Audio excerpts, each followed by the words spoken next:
This exercise is called a plank. Now this is a one-arm plank, and it's way farther than most of you need to go for your exercise program for your back. Now, if you've been dealing with lower back stiffness and discomfort when you're getting back to activities like a plank, watch this entire video. I'm going to show you 3 basic things that you can do to help improve and normalize the plank pattern and the exercise with your program. I'm Sebastian. We're going to go over 3 basic changes in this exercise, the plank, to make sure it goes well for you. Number 1 is posture. Number 2 is tension. Number 3 is dosage. These are big fail points that a lot of people make, and make sure to stay around to the very end, the dosage part, because I would venture to say that's probably one of the most important things that are abused in this exercise. Now the hand and foot plank is going to be the most common starting point for a lot of people, even with a grumpy low back. But if you've had back troubles over the years and it doesn't really tolerate a plank, it's probably because, number 1, you're at your feet. Okay, going from the knees, although it seems like a regressed version and kind of like a way easy version for most people, it's actually not. We can make it very hard, and we're going to do that today, okay? So what I suggest most people actually start with is the elbows and the knees here, mainly because it gives us a better chance to start on the most common fault that people make is going to be the posture of the exercise.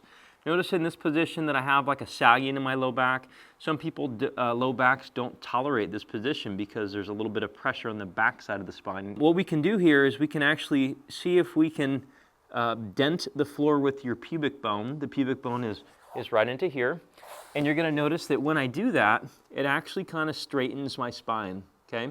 What we don't want is a full butt cheek contraction to do it. That creates a little bit more compression in the spine than we actually need. So rolling backwards here and creating a little bit of dent into the floor is a starting point.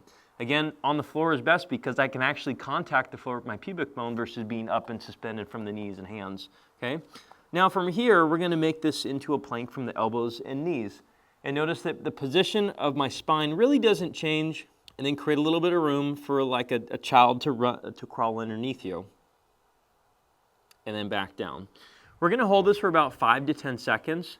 Each time, if you want to practice setting up, you can, but eventually when you get the point of it, you can actually go down and kind of make the down time just a less effort time, and then a more effort time. Generally about 5 to 10 seconds up, 5 seconds down, and we'll talk about the dosage a little bit more again later, okay? From here, we can take this and turn it into a hand and knee plank just by moving the hands just like so, making a wide handprint and imprinting the entire hand into the floor as we dent the floor with the pubic bone and then try to push ourselves away, okay? This is pretty hard for me if I held it long enough. It's certainly harder to do this than it is this, okay? You see the big change there with that, right? So the posture is really going to matter to make the exercise harder, because the point of the exercise, and we talked about this in the glute bridge exercise, is have the appropriate target tissue work. You're supposed to have your abdominal area work, not your low back. So if you feel your low back in the exercise, it's because your low back is working too much. You're putting all the effort onto your passive tissues of your spine versus actually the active tissues of the abdominal area, okay? And it should be the entire abdominal area, not just a section of it, okay? So posture is number 1. You can do it here, or you can do it and get better at it and go to here, and eventually go to here if you want to, okay? The second is going to be the tension, and that's why I have the mat here. The mat provides a really nice focal point to drive the point of tension, and once you get the point of it, you don't need the mat anymore. But I'd say that most people who actually have the problem with low back discomfort while they're planking, the issue is they lose tension in the exercise at the bottom, okay? So this was like full effort, and all of a sudden like, ugh, right?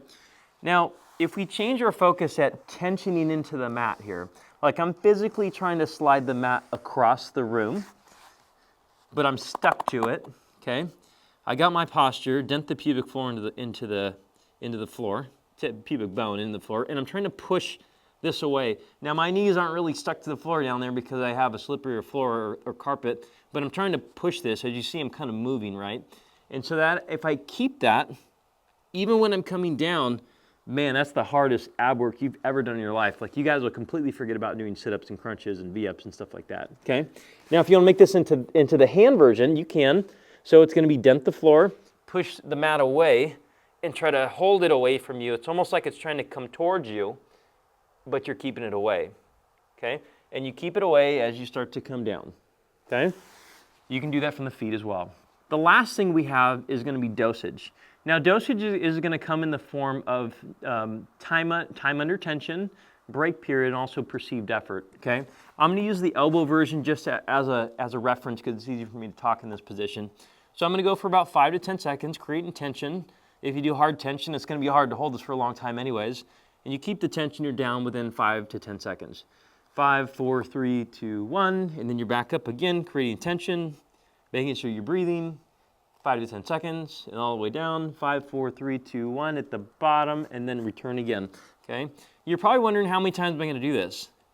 That's based upon perceived effort, and so there is no real reps in this exercise. There's just to the point of, oh, that is really hard, and it's hard in the abdominal area. Okay.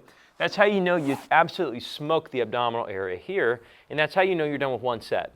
Typically, I have people do 3 sets of crap that's hard, all the way to near failure, which is about 70–80% of perceived effort, as long as you feel it in the appropriate target tissues. Break for 30 seconds, and then do another set. Once you notice that you're doing that, and a lot of you have probably had this experience with push-ups to failure, you're pump, pump, pump, pump, pump, and all of a sudden like, gah, and then you break, right?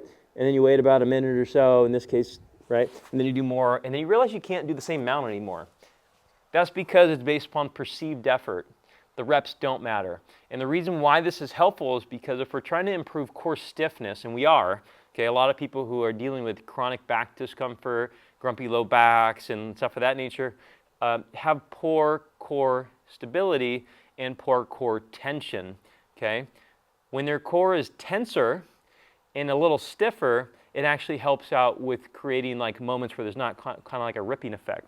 And if you imagine here, say I got this thing here, and it's attached to something really heavy that's about to move, I would probably, we would call pre-tensioning. So I'd pre-tension it just on the off chance that it does start to pull me versus like, boom, right? If any of you have dogs, you probably realize that when you put your dog on like a long leash at some point and one of those little screws in the ground, and they're like got like a 50-foot leash, it's very dangerous if they run and they're slack in the rope and all of a sudden they hit the end of it, okay? But if they pre-tension, they'll actually start to pull the thing out of the ground if they're strong enough. So if you guys are liking this information I'm putting out about how to work around low back pain and still keep physically active, subscribe to the channel and please like it. It gives me information about what you guys like to hear about. And please put in the comments down below of the 3 things which worked best for you that we talked about today. If any of you want one-on-one help, we have virtual programming as well. We do virtual sessions. Our contact is in the description below.